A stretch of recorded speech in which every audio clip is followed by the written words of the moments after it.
अस्सलाम वालेकुम नाज़रीन, आप देख रहे हैं प्रोग्राम पब्लिक स्पेशल और मैं हूं अली डार। तारीख जब भी अपना रुख बदलती है तो वो किसी एक वाक़े की मोहताज होती है और आज तेहरान की सरजमीन से दुनिया ने तारीख को बदलते बदलते हुए देखा है। आयतुल्ला अली खामनई, जिनकी नमाज जनाजा को जंग के बादलों और शदीद ख़तरात के बायस अमन के क़याम तक मुलतवी कर दिया गया था, वो आज तेहरान में लाखों सोगवारों की मौजूदगी में पुरअमन तरीके से अदा कर दी गई। सवाल ये है, अहम सवाल ये है कि मौजा हुआ कैसे है। वो मशरिक़ वुस्ता जो चंद दिन पहले तक एक आलमी जंग के दहाने पर खड़ा था, वहाँ अमन की सहर कैसे तलू हुई। नाज़रीन, इसके पीछे कहानी है उस मुल्क की जिसने गुज़िश्ता बरस मैदान जंग में भारत को इबरतनाक शिकस्त देकर दुनिया से अपनी फौजी ताकत का लोहा मनवाया और मुमकिन तीसरी आलमी जंग को रोककर अमन का सफ़ीर होने का हक भी अदा कर दिया। जी हाँ, हम बात कर रहे हैं वतन अजीज़ पाकिस्तान की। पाकिस्तान जिसने ना सिर्फ जंग जीती बल्कि दुनिया को अमन कायम करना भी सिखा दिया। जब ईरान, अमेरिका और इसराइल की जाहरियत बर्दाश्त कर रहा था और तीसरी आलमी जंग के बादल छाने को थे, तब इस्लामाबाद की सफारतकारी राहदारियों से अमन का वो प्लान निकला जिसको तेहरान से लेकर वाशिंगटन तक सब ने तस्लीम कर लिया। ये पाकिस्तान का वो तारीखी क्रेडिट है जिसने आयतुल्ला खामनई की नमाज जनाजा के पुरअमन इनेकाद को मुमकिन भी बनाया और खत्ते को एक हौलनाक तबाही से बचा लिया। नाज़रीन, एक तरफ भारत पर तारीखी फतह की गूंज है और दूसरी तरफ ईरान अमेरिका जंग को रोकने वाली आलमी सालिसी। पाकिस्तान का ये नया और ताकतवर सफारती तासुर आलमी बरादरी को क्या पैगाम देता है? क्या पाकिस्तान अब दुनिया का नया पीस मेकर बन चुका है? आज के प्रोग्राम में हम इसी बुरे मंजरनामे का जायज़ा लेने जा रहे हैं। क्या पाकिस्तान की सफारती साख वाकई बुलंद हुई है? क्या आलमी ताकतें इस्लामाबाद को पहले से ज़्यादा अहमियत दे रही हैं? क्या ये मौका पाकिस्तान के लिए मुस्तकबिल में मौशी, सियासी और स्ट्रेटजिक फ़वाइद का दरवाज़ा खोल सकता है, या ये महज एक आर्जी सफारती लम्हा है? बात करते हैं अपने मेहमानों से। मेरे साथ इस वक्त मौजूद हैं ब्रिगेडियर रिटायर्ड गज़नफ़र अली साहब, दिफ़ाई तज्ज़ियाकार हैं। मेजर जनरल रिटायर्ड समरेज़ सालिक साहब डिफेंस एनालिस्ट हैं, जबकि माहिर बैनुल अक़वामी अमूर डॉक्टर शाज़िया चीमा ने भी हमें ज्वाइन कर लिया है। डॉक्टर शाज़िया, मैं आगाज़ आपसे करूँगा, ये कहिएगा कि आज ईरान के शहर तेहरान के अंदर supreme leader of Iran ayatollah Ali खामनई की नमाज जनाजा अदा कर दी गई और डेफिनेटली हमने जो इल्तवा देखा, जो हमने डिले देखा, उसकी रीज़न तो यही है कि जो अमन की फ़िज़ा थी वो कायम हो जाए। क्या समझती हैं आप, इसका डायरेक्टली जो क्रेडिट जाता है वो पाकिस्तान को ही जाता है? इसका अमन का क्रेडिट तो ऑफ कोर्स पाकिस्तान को जाता है, लेकिन वहाँ पे सिक्योरिटी की अरेंजमेंट जो है उसका क्रेडिट भी पाकिस्तान को दे दिया जाए तो कोई गलत बात नहीं होगी, क्योंकि हमारा उसमें भी बहुत बड़ा हाथ है। इनकी पहली जो असैसिनेशन की वेव एक थी, उसके बाद हमसे रिक्वेस्ट की गई मेरी इंफॉर्मेशन के हिसाब से, और हमने इनको पूरा जो है वो सर्वेलेंस और रिकॉनेसां और बेदू टेक्नोलॉजी तो ये ऑलरेडी इस्तेमाल कर रहे थे, लेकिन हमने इनको जितनी हेल्प जो है वो कर सकते थे इनको एक सेटअप करने में, जो जो काउंटर टेररिज्म है, खासतौर पे असैसिनेशन और टारगेट किलिंग से रिलेटेड, वो उसमें हमने हेल्प की है। तो अगर आपका सवाल ये है टू फोल्ड के इन जनरल जो पीस इस वक्त है उसमें भी पाकिस्तान का क्रेडिट है, और फिलहाल का जो पीस वहाँ पे मेंटेन किया गया है तो इसमें भी कहने में मुज़ायका नहीं होगा कि पाकिस्तान को ज़रूर उसमें उनका है, अमल दखल है, और मुस्तकबिल में रहेगा भी। सही डिपेंडेंट के ईरानी जो हैं और फ्यूचर में किस तरह से बिहेव करते हैं, और कितने हमारे रीजनल एलाइज और पार्टनर्स को सूरत आले इमरान की आयत नंबर 13 जो है वो तिलावत करके सुनाते रहते हैं।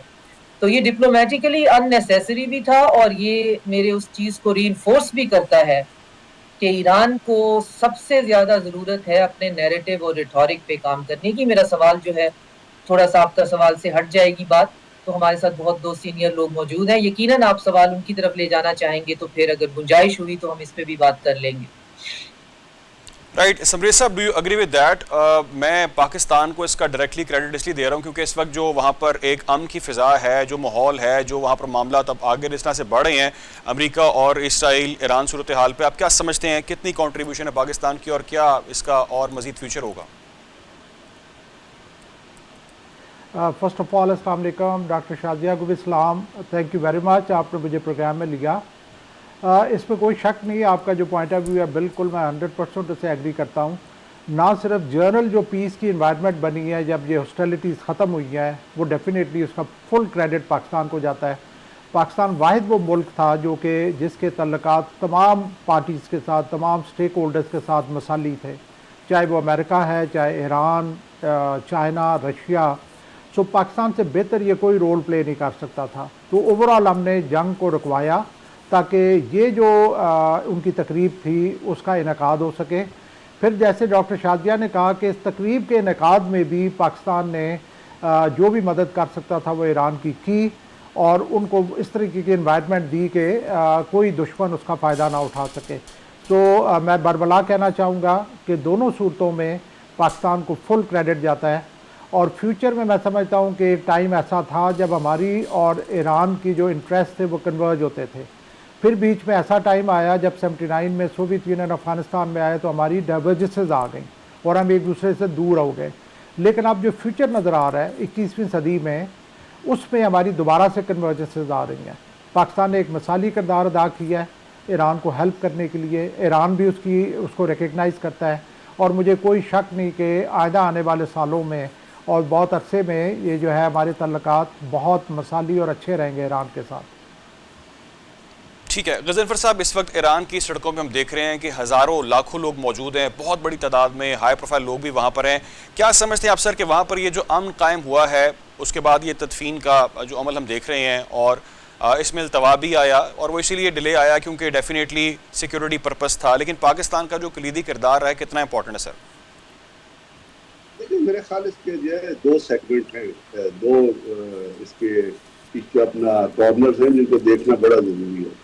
पहला जो आप पाकिस्तान के किरदार के हिसाब से बात कर रहे हैं, तो पाकिस्तान का जो किरदार था ईरान के अंदर अमन लाने के लिए, ईरान और अमेरिका के दरमियान एक डील कराने के लिए, या वो 14 पॉइंट्स जो सामने आए जिसका डोनाल्ड ट्रंप ने भी एतराफ़ किया और फिर उसका इफेक्ट ये निकला कि उन्होंने G7 की कॉन्फ्रेंस के बाद ये कहा कि Iran has a right to possess अपना न्यूक्लियर अपना मिसाइल टेक्नोलॉजी, बिकॉज अगर खत्ते के बाकी मुल्कों में है तो उनके पास भी होनी चाहिए। और उन्होंने कहा जो पैसा हमने फ्रीज किया वो ईरान का पैसा है, हम उसको रिलीज कर देंगे। तो मतलब ये है कि पाकिस्तान की कोशिशों से जो ईरान का स्टांस था मुख्तलिफ चीज़ों पे, वो न सिर्फ पीस डील में हाईलाइट हुआ बल्कि उसकी वजह से एक तरफ अमन आया, दूसरी तरफ लेबनान में वॉर की और इजराइल जो है लेबनान में अटैक नहीं कर रहा है बल्कि सदर लेबनान लटेविया से पीछे उन्होंने थोड़ा सा पीछे विड्रॉ किया।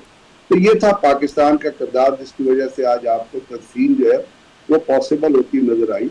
और उसके साथ साथ उस तदफीन के ऊपर जो आयत तलावत की गई, हर डेलीगेशन के लिए एक उन्होंने अलग आयत रखी थी और पाकिस्तान के लिए जो उन्होंने आयत तलावत की उसके अंदर तमाम के तमाम आयत के अंदर पाकिस्तान के लिए एक दुआ पोशीदा थी कि जी आपका जो एफर्ट है और आपकी जो रेजिलियंस है और आपकी जो कोशिश है अल्लाह उसके अंदर बरकत डाले। तो इससे आप अंदाज़ा लगाइए ये क्लाइमेक्स मैं समझता हूँ इस तमाम प्रोसेस का, अदर देन जो वर्ल्डली चीज़ें हुई हैं उसके अलावा।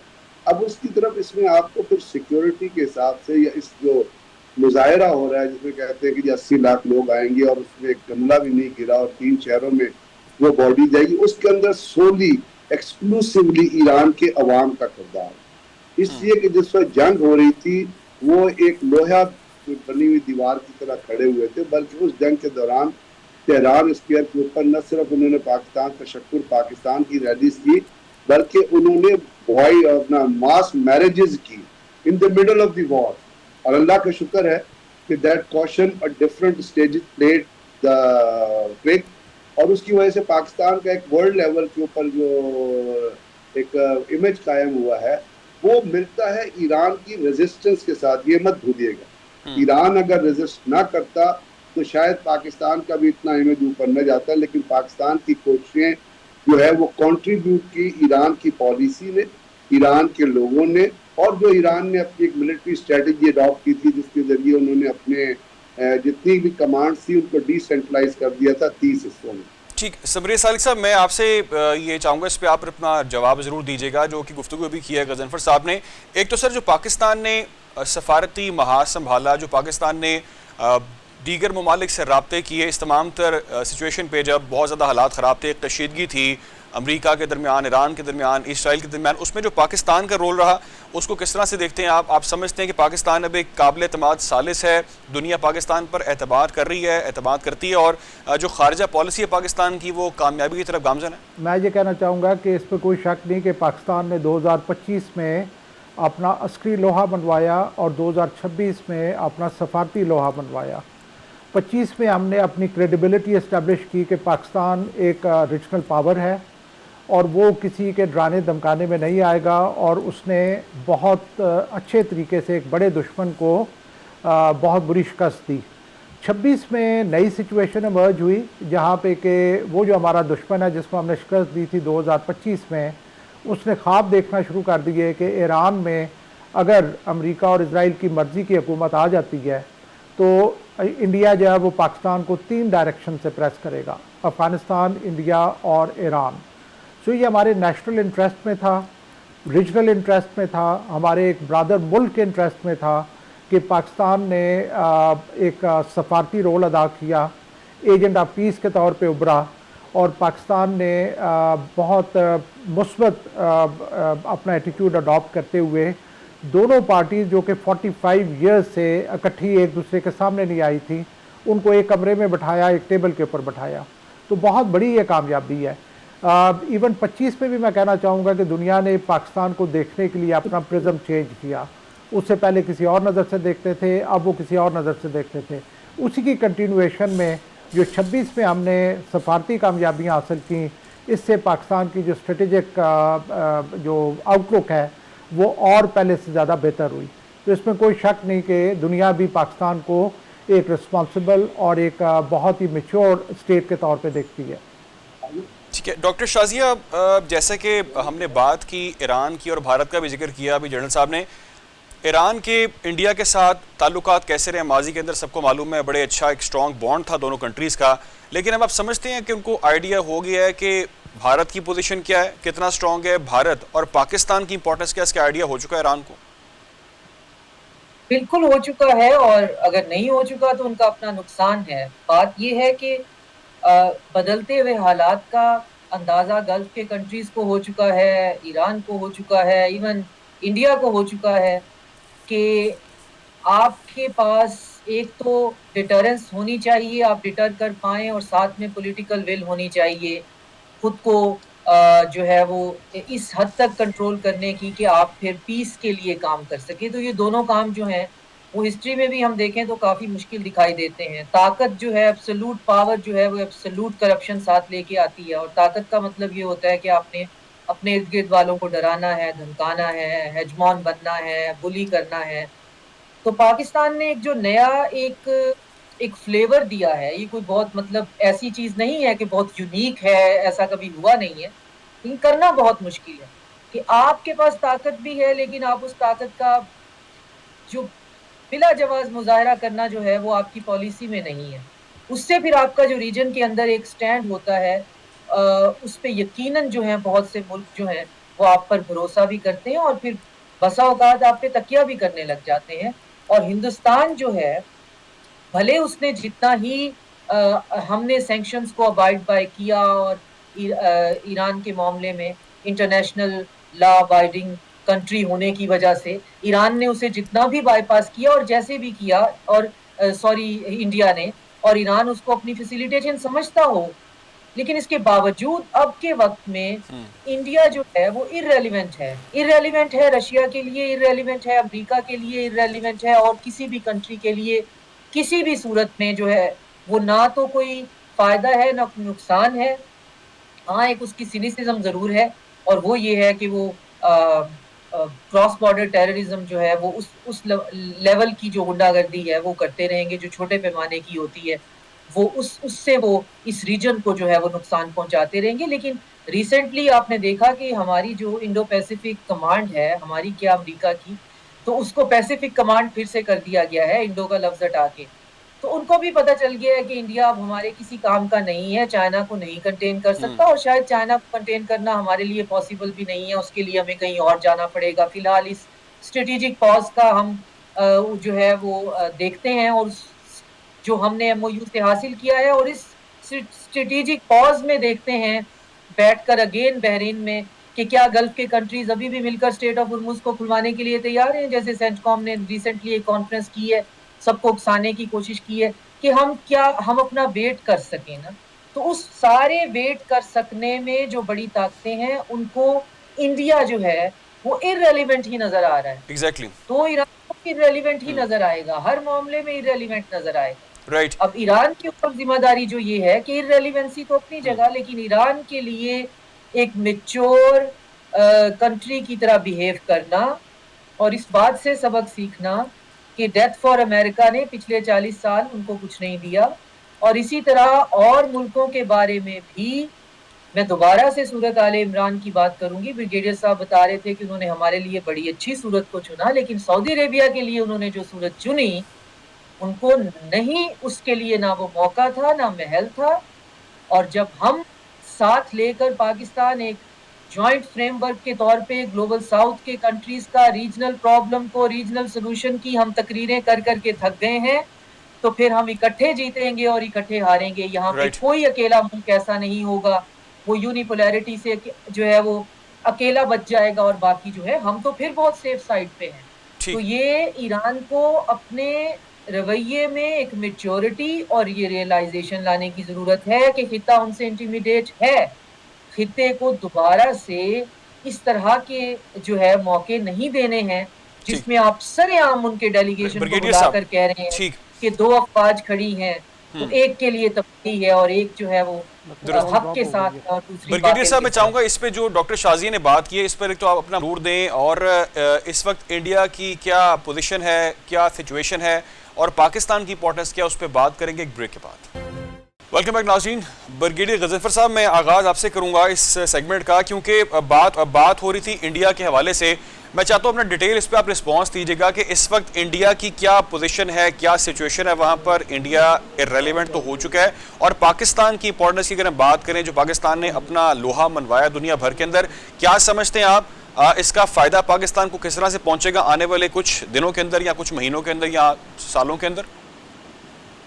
देखिए, डॉक्टर साहब ने उसकी बेसिस तो आपको बताई, उसके अंदर अगर आप उसी थीसिस को लेके आगे चले कि इंडिया रेलेवेंट हुआ है, तो उसके हिसाब से वो इंडिया का अपना जो कैरेक्टर है, इंडिया का अपना जो बिहेवियर है, इंडिया की दोबारा कॉल करें अगर कंटिन्यू देखें तो झूठ, हिपोक्रेसी, डॉजिंग, फैशिज्म और स्टैंडिंग विद दोज पावर जिनको दुनिया मुखालफत कर रही है। यानी इजराइल की अगर आप पिछले दिनों में देखें तो मेरा ख्याल दुनिया का कोई कैपिटल नहीं है जहाँ पे इजराइल की जॉर्नलिज्म के खिलाफ, इजराइल की दहशतगर्दी के खिलाफ और अमेरिका इजराइल अलायंस के खिलाफ नॉट इवन इन दुनिया बल्कि अमेरिका में जुलूस में निकली। उस टाइम पे उस फ्रेमवर्क में आप जाके इजराइल के साथ खड़े हो और उसकी दहशतगर्दी को सपोर्ट करते हुए उसको फादरलैंड कहें, तो फादरलैंड मदरलैंड के बाद जो बच्चा पैदा होगा वो मोदी की तरह ही होगा, फिर तो उसकी पॉलिसी भी फिर उसी की तरह होगी, आप याद रखिएगा। तो वो जो चीज़ें थी जो उनका अपना करैक्टर है उसको ज़रा देख लीजिएगा और गौर कर लीजिएगा। अब उसके ऊपर एक और चीज़ अगर आप ऐड करेंगे तो वो ये है कि जो कुछ अभी कल जो एक गार्डियन की जो रिपोर्ट आई है और जिसमें उन्होंने तमाम उन इनामात का और एजाज़ात का जिक्र किया है जो नरेंद्र मोदी साहब को अवार्ड किए गए थे, तो आपको पता चलेगा तो वो सिर्फ एक अवार्ड उनके लिए बनाया गया था। यानी इजराइल का अवार्ड उठा के देख ले, शेस्टलेस का अवार्ड उठा के देख ले, इससे आप उनकी रिकग्निशन और उनकी बैनुल अक़वामी सफारतकारी का अंदाज़ा लगा लें। और उन अवार्ड्स को लेके वो जिस तरह 56 इंच की छाती को फैलाते रहे हैं, जो अब मेरा ख्याल 26 इंच से भी कम हो गई है, बिकॉज ईरान को जिस तरह लोगों ने घेरा हुआ है, तो साफ ज़ाहिर फिर छातियाँ तो घटती हैं फिर जब आपकी रिकग्निशन नहीं होती। फिर दूसरा उनकी फॉरेन मिनिस्ट्री का बिहेवियर देखिएगा कि जो उनके लफ्ज़ उनके फॉरेन मिनिस्टर ने इस्तेमाल किया था पाकिस्तान के लिए, मैं वो लफ्ज़ इस्तेमाल करना चाहता। हालांकि उनके अपने एक अपोजिशन लीडर हैं, उन्होंने कहा इनसे पूछिएगा अगर पाकिस्तान को ये कह रहे हैं तो ये खुद जाके यूक्रेन में क्या कर रहे थे। तो इनके लिए भी फिर यही कि जब जाते हैं ये बन जाते हैं, जब जाते हैं हट जाते हैं।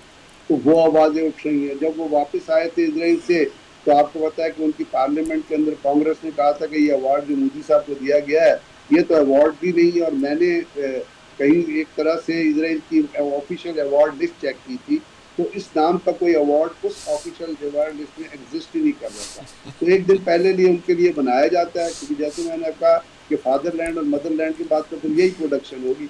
तो अब उस तरीके से आपने देखा कि दुनिया ने भारत के बारे में, यानी अगर डोनाल्ड ट्रंप उनको बिठा के जहाँ वो चिट लेके बैठे हुए थे तो उनको ये कहता है कि इज अ किलर, तो इस पे तो उनको शर्मिंदगी होनी चाहिए ना, बजाय कि आप 26 इंच की छाती है 56 इंच की छाती बनाएं। दूसरी बात यह है कि जब आप खड़े होते हैं आप उसकी कभी बिहेवियर देखिएगा कि अगर वो कभी तकरीर कर रहा हो या प्रेस कॉन्फ्रेंस कर रहा हो और कभी प्रॉम्प्टर रुक जाए ना तो वो एक लफ्ज नहीं कह सकता, वो फिर कहता है आवाज आ रही है सुन रहे हो, रफेल को रफेल कहता है। तो आप उसकी मेंटल फैसिलिटी का अंदाजा लगाएं, और वो मेंटल उसका स्टैंडर्ड है जो अमित शाह से मिलता है, जो अजीत कुमार डेविल से मिलता है, जो मोहन भगवत से मिलता है, जो साबले से मिलता है, जो सेक्रेटरी जनरल, बल्कि जो आरएसएस का सेक्रेटरी जनरल है उसकी अगर आपने स्टेटमेंट सुनी हो, अभी परसों उनका एक इंटरव्यू चल रहा था और साबले का, जिसमें उसने कहा कि Bharat, I am quoting him, कि भारत को पाकिस्तान से बातचीत की विंडो जो है वो बंद नहीं करनी चाहिए, अनकोट। वो कहता है कि पाकिस्तान से डिप्लोमेटिक रिलेशंस कायम करें, लेकिन अगर ये तमाम चीजें उस ट्रायो को या उस टोले को जो ऊपर टॉप ऑफ दी गवर्नमेंट बैठा हुआ है, जो बुनियादी तौर पे फैशिज्म का बिलीव करता है, दहशतगर्दी पे बिलीव करता है, क्योंकि पहलगाम के अंदर जब जो कुछ हुआ था आपको याद है, तो उन्होंने उसको एक कोरियोग्राफ किया था, जिस तरह वो 9/11 का इंसिडेंट नहीं कोरियोग्राफ हुआ था, उस तरह कोरियोग्राफ किया था कि मोदी साहब सऊदी अरब में थे, वहां जाकर उनके कान में कहा गया कि जो पहलगाम में हमला हो गया, तो वो चीखने लगे कि जी आतंकी आ गए, हमला हो गया है, मैंने डिनर नहीं करना, मैं वापस जा रहा हूँ। He wanted to give a message in Saudi Arab कि जी पाकिस्तान ने हमारे ऊपर हमला कर दिया। और जब वो वापस इंडिया आया तो उसकी मकारी या उसकी फ्रेब या उसकी धोखाधड़ी देखें कि बजाय इसके वो बेलगाम जाता या वहां से किसी वक्त को बुलाता, उनसे सिंपथी करता, वो अगले दिन सीधा बिहार चला गया, क्योंकि बिहार का इलेक्शन हो रहा था, और वो सारा पाकिस्तान रिटोरिक शुरू कर दिया। इसीलिए दुनिया में जब उन्होंने पहलगाम के बाद दुनिया के एम्बेसडर्स को बुलाया ब्रीफ करने के लिए उनकी फॉरेन मिनिस्ट्री में, तो वहां पे उन्होंने लोगों से सवाल किया जी आपके प्रूफ हमें दे दें। प्रूफ तो उनके साथ पास नहीं मौजूद थे। उसका प्रूफ ये निकला कि असल में अमित शाह का बेटा है, वो पहलगाम के अंदर एक 5 स्टार होटल बनाना चाहता है, जो इंडिया के अंदर से कुछ साहबियों ने कहा, और उन्होंने जमीन पे कब्जा करना था। इसलिए भारत ने एक हफ्ता पहले अमित शाह ने वहाँ विजिट किया था, there was 4 layers of security जो अमित शाह ने वहाँ से हटवा दिए थे। वहाँ पे एक बीएसएफ का कैंप पहलगाम के इंसिडेंट की जगह से 2 किलोमीटर दूर था। तो why was that security remove? तो कहने का मेरा मतलब कि right sir, very valid question. जी, मैं चाहूंगा जनरल साहब को भी शामिल कर लें। राइट गजनफर साहब, भारत ने अपनी रियासती पॉलिसी जो है ना, वो स्टेट टेररिज्म जो है उसको रियासती, बिल्कुल ठीक है सर, भारत एक्सपोज हुआ है, आपने सारी बातें जो बताई, we agree with that. General साहब, ये तमाम गुफ्तगू जो गजनफर साहब ने किया है, बड़े वैलिड पॉइंट्स हैं। एक तो सर ये कहिएगा कि हमारी जब जंग हुई भारत के साथ तो हमने मुंह तोड़ जवाब तो दिया ही, हमने अपनी ताकत का भरपूर मुजाहरा किया, हमने उनको सबक सिखाया, लेकिन जब तहम्मुल की बात आई तो हमने कहा कि हम तो अमन चाहते हैं, हम दुनिया भर में जंग इस वक्त रुकवा रहे हैं, और इसकी सिर्फ तारीफ पाकिस्तान के लोग नहीं कर रहे बल्कि दुनिया के लीडर्स कर रहे हैं। ट्रंप बात कर रहे हैं, पाकिस्तान के मोतरफ हैं, फील्ड मार्शल के मोतरफ हैं, पीएम के मोतरफ हैं। आप क्या समझते हैं, सफारती महाज पर भी पाकिस्तान को फतह मिली है, और अगर हम बात करें अस्करी महाज पर, ताकत के महाज पर, फौजी महाज पर, वो भी पाकिस्तानी कामयाबी है? देखिए, इंडिया अंडर मोदी इनका एक वतीरा रहा है पिछले 10-12 साल से, जब से मोदी इन पार आए हैं, कि मन घड़त झूठ और फ्रेब के ऊपर मबनी नैरेटिव्स के ऊपर बेस करते हुए पाकिस्तान के ऊपर चढ़ाई करनी।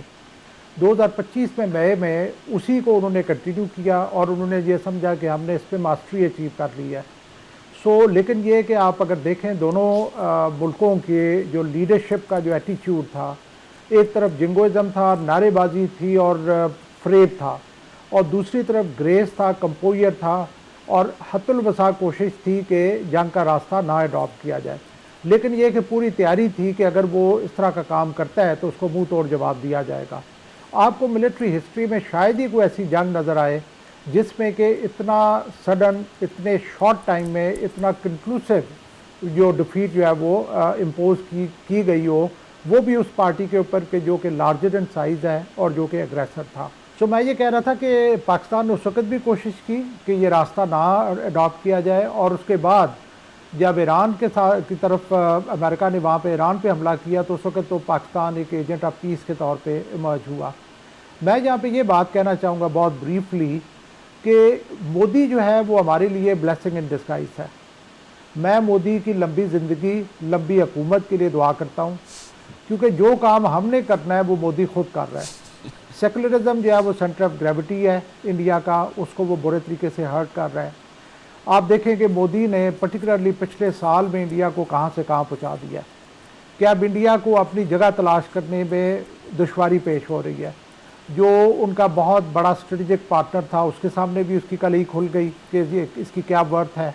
और अभी आप देख रहे हैं कि प्राइम मिनिस्टर मोदी जो है वो मुख्तलिफ़ जगहों पे जाके फेक और नाम नहाद अवार्ड्स ले रहे हैं।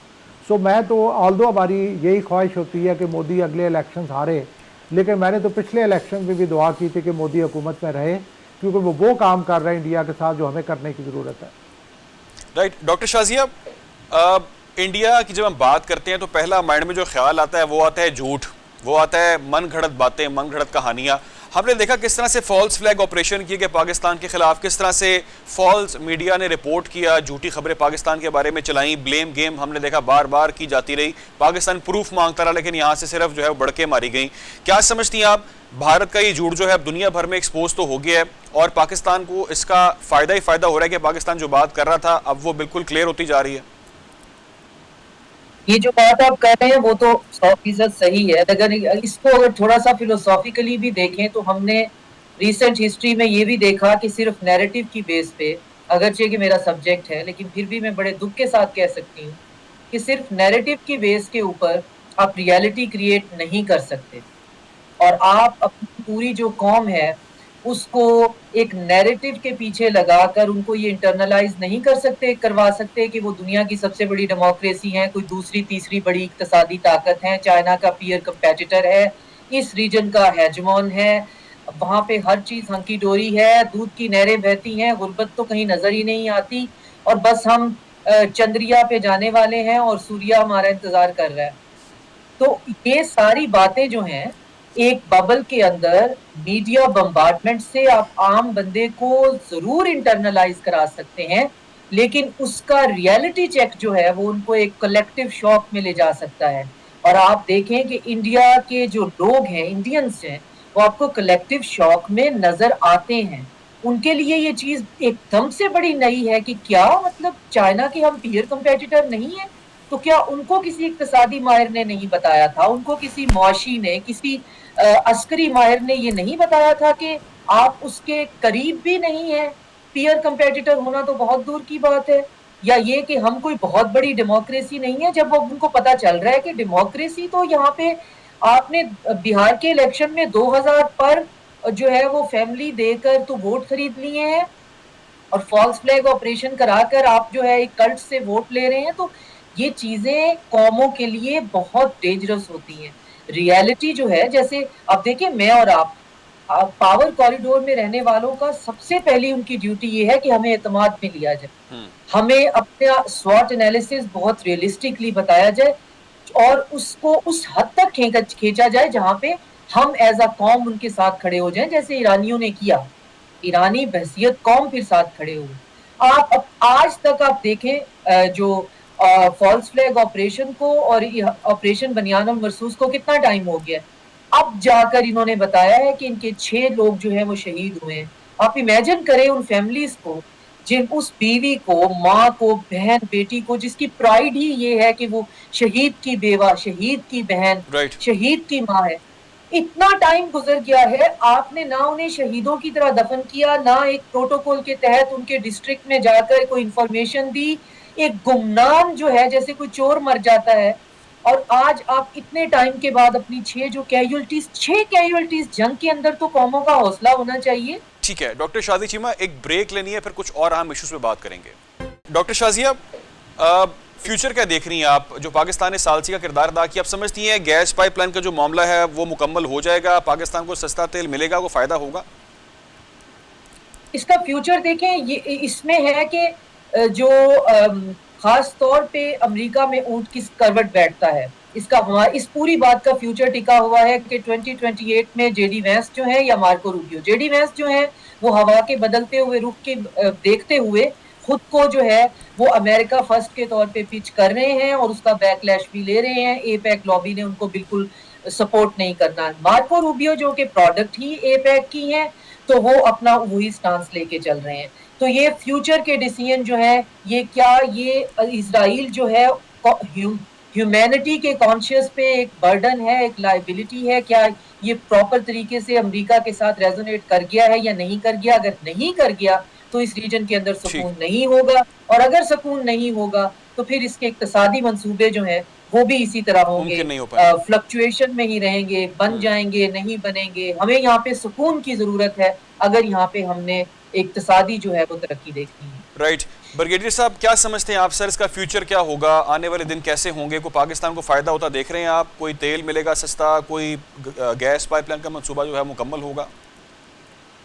मेरा ख्याल में इसका जो फ्यूचर है तो अमेरिका के जैसे फ्यूचर के जरिए प्रेडिक्ट किया गया कि अमेरिका जो इलेक्शन जाने, और अभी जेडी वैंस जिस तरह एक प्रोबेबल कैंडिडेट के तौर पे आपको नज़र आ रहे हैं, उनकी पाकिस्तान से खुदबत डेवलप हुई है, और बल्कि एप्स्टीन फाइल की एक प्रेजेंटेशन हुई थी एक सिचुएशन रूम में, उसकी भी रिपोर्ट आई है जहाँ पे सारे जो है वो चाह रहे थे कि एप्स्टीन फाइल के केस को दबाया जाए। तो जेडी वैंस एक शख्स था जिसने कहा नहीं, इसको आप ओपन करें, उसको आप आने दें, और वो एक किताब भी उसके ऊपर, एक न्यूयॉर्क के कोई अपना एक वो कॉरेस्पॉन्डेंट है, उन्होंने एक रिजीव चेंज के नाम से उन्होंने किताब भी उसके ऊपर लिखी है जिसके अंदर ये चीज़ें उन्होंने एंडोर्स की। तो एक तो आपने देखा है कि अमेरिका में क़यादत की आनी, क्योंकि याद रखिएगा अमेरिका के अंदर जो एपैक है, यहाँ पे बहुत सारे बेताशा मल्टी बिलियन डॉलर यहूदी है जो फेडरल रिजर्व को भी ड्राइव करते हैं, और अमेरिका का जो भी इलेक्शन हो रहा होता है, चाहे वो डेमोक्रेट हो, चाहे वो अपना रिपब्लिकन हो, उसके लिए वो अपना उनका इलेक्शन को हायर करते हैं, बल्कि उनकी रोज़मर्रा की जो ज़रूरियात है उसके लिए भी उनको पैसे पे करते हैं। तो अगर आप एक लिस्ट निकालेंगे तो मिलियन ऑफ डॉलर है जो बाइडन ने कहा है, कमाला हैरिस ने दी है, और वो एक एडल्सन थी जो एक औरत हैं जिनके ये नाइट क्लब्स हैं, उनके हस्बैंड थे जिनकी डेथ हो गई थी, तो मैरी एडल्सन उनका नाम है। उन्होंने पहली दफ़ा जो ट्रंप के लिए जो कैंपेन में पैसा किया था, उसके बाद उससे कमिटमेंट दी थी कि आप ईरान अमेरिका का कैपिटल जेरूसलम शिफ्ट करेंगे, और फिर पहली कैंपेन में उससे जेरूसलम शिफ्ट कर दिया था। तो ये लोग हैं जो अमेरिका के अंदर इलेक्शन पे असरअंदाज। एक तो जनरल साहब, आपका इस पर सर क्या मौक़िफ़ है? ये जो टॉक्स चल रही थी, इसका क्या मुस्तकबिल देख रहे हैं आप? आपको लगता है कि पाकिस्तान ने जो रोल अदा किया, जो पाकिस्तान ने सालिसी की, उसका रिवॉर्ड कुछ ना कुछ ज़रूर होगा, पाकिस्तान के लिए बेहतर होगा? और गैस पाइपलाइन का जो मंसूबा है, पाकिस्तान ईरान गैस पाइपलाइन, उसका मुस्तकबिल क्या देख रहे हैं? समझते हैं कि आप पाकिस्तान को सस्ता तेल मिल पाएगा? देखिए, इसमें मैं समझता हूँ कि दो मेन पहलू हैं। एक तो है इनडायरेक्ट बेनिफिट्स और दूसरे हैं डायरेक्ट बेनिफिट्स। इनडायरेक्ट बेनिफिट्स में तो डेफिनेटली नज़र आ रहा है कि इस पीस डील के बाद जब ये फाइनली कंक्लूड होती है तो ईरान वापस आएगा ग्लोबल इकनॉमिक सिस्टम में, उससे सैंक्शंस हटेंगी, ईरान के साथ जो ट्रेड है वो हो सकेगी, जिसकी वजह से आई एम वेरी होपफुल कि पाकिस्तान को इनडायरेक्ट बेनिफिट्स मिलेंगे। सब एक तो बहुत बड़ी बात है कि हमारा जो बलूचिस्तान रीजन है वो डिस्टर्ब्ड है, उसमें ईरान का एक मुस्बत जो रोल हो सकता है। अफ़गानिस्तान के साथ हमारे कशीदा तल्लुकात हैं, उसमें ईरान का एक बहुत मुस्बत रोल हो सकता है। गैस पाइपलाइन हो गई, चीपर एनर्जी हो गई, इस किस्म के एडवांटेजेस जो है वो डेफिनेटली इनडायरेक्ट बेनिफिट्स पाकिस्तान को मिलेंगे। जो डायरेक्ट बेनिफिट्स हैं वो डिपेंड करते हैं कि कितना अमेरिका ग्रेशियस है। माजी में हमने इस तरह की ग्रेशियसनेस अमेरिका से नहीं देखी, हमने उनके लिए बहुत बड़ी कुर्बानियाँ दी, हमने सबसे ज़्यादा जाने कुर्बान की, लेकिन what to talk of seeing our contributions और रिकग्नाइजिंग दैम, वो रिस्पेक्ट भी नहीं करते उनकी जब वो अपनी उसमें बसात पे आते हैं। तो ऑल डिपेंड्स कि कितने वो ग्रेशियस हैं, हाउ दे रियलाइज़ कि पाकिस्तान ने उनको किस तरीके से एक बुरी दलदल से बाहर निकाला है और कैसे वो पाकिस्तान को रीपे करते हैं। पाकिस्तान के लिए इस वक्त जो सबसे बड़े चैलेंजेस मुझे नज़र आ रहे हैं, कश्मीर तो हमारा बहुत लिंगरिंग इशू है, बहुत पुराना है। अमेरिका ने काफ़ी दफ़ा ये अंदिया दिया कि वो हेल्प करेंगे कश्मीर डिस्प्यूट को रिजॉल्व करवाने में, लेकिन एक और इशू जो बहुत रिसेंटली इमर्ज हुआ है वो इंडस वाटर ट्रीटी का है। जी। पाकिस्तान की जो पानी विच सप्लाई लाइन मतलब हमारी लाइफ लाइन है वो बुरे तरीके से इम्पेक्टेड है। ये वो एरियाज़ हैं जहाँ पे मैं समझता हूँ all depend on our leadership कि वो कैसे ये डायरेक्ट बेनिफिट्स अमेरिका से ले सकते हैं। ठीक है जनरल साहब, इंडिया तो जो करता है वो तो हमें मालूम है और हम उससे बखूबी वाकिफ़ भी हैं, हमें पता है वो क्या उसका जो एक्ट है उसके पीछे क्या पर्पस होता है हमेशा से ही। मैं थोड़ा सा इसराइल की बात भी चाहूँगा, उस पर भी आप जवाब ज़रूर दीजिएगा। पाकिस्तान ने भरपूर कोशिश किया है, बड़ा मस्बत रोल प्ले किया है। आप समझते हैं सबको सबूताज करने के लिए, ख़राब करने के लिए, इस पीस के अमल को मुतासर करने के लिए इसराइल को एडवेंचर कर सकता है? देखिए इससे पहले तो इसराइल करता रहा है और लेकिन मेरा ख्याल है कि चूँकि इस वक्त दुनिया के लिए और अमेरिका के लिए क्रिटिकल है कि स्ट्रेट ऑफ हॉर्मज़ में नॉर्मलसी आए। ईरान ने ये जो ट्रम्प कार्ड खेला स्ट्रेट ऑफ हॉर्मज़ के ब्लॉकेट वाला, इसने जो बायलैटरल वॉर थी उसको दुनिया पूरी को उसमें इन्वॉल्व कर दिया। सो चूँकि ये क्रिटिकल है, मेरा ये एनालिसिस है कि America will succeed in prevailing upon Israel कि वो मज़ीद इस तरह की कार्रवाई ना करे। अगर उसने की भी तो मैं नहीं समझता कि वो इन नेफेरियस डिज़ाइन में कामयाब हो सकेगा। ठीक है सर, आपने भी ट्रम्प कार्ड का जिक्र किया। मेरे माइंड में ट्रम्प से मुतालिक एक सवाल है, वो ये है कि Donald Trump is very unpredictable. उनके बयानात हर 2-4 दिन के बाद चेंज हो जाते हैं। आपको लगता है कि अगर ये प्रोसेस थोड़ा सा और आगे चलता है तो उसमें फिर कोई इस तरह के बयानात जो है उसको मुतासिर नहीं करेंगे इस अमल को?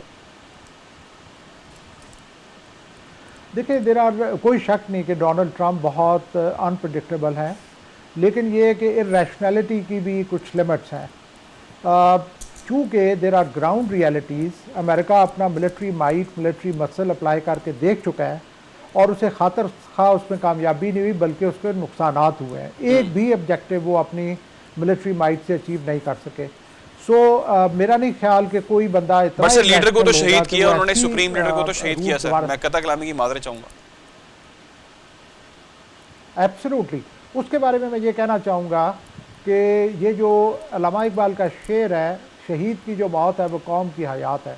राइट। ये इमाम अली ख़ामनाई के केस में ये पर्सोनिफाई होता है कि उन्होंने अपनी जान दे के पूरी कौम को यूनाइट कर दिया। आप ये देखें कि इस वॉर से 6 माह पहले ईरानियन नेशन का क्या हाल था। वहाँ पे राइट्स हो रहे थे, वहाँ पे प्रोटेस्ट हो रहे थे, वो बहुत बुरे तरीके से बिखरे हुए थे। और ये इस शहादत के बाद ईरानियन कौम का क्या हाल है, किस तरीके से वो यकजा है।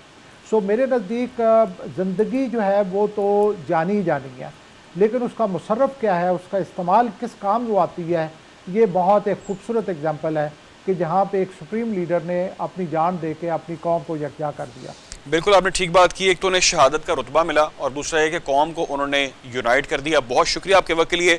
Major general retired subarrays Salih साहब मौजूद थे, ब्रिगेडियर रिटायर्ड गजनफर अली साहब आपका भी बहुत शुक्रिया, डॉक्टर शाजिया चीमा साहब आपका भी बहुत शुक्रिया। नाज़रीन प्रोग्राम का वक्त खत्म हुआ, मुझे इजाज़त, अल्लाह हाफ़िज़।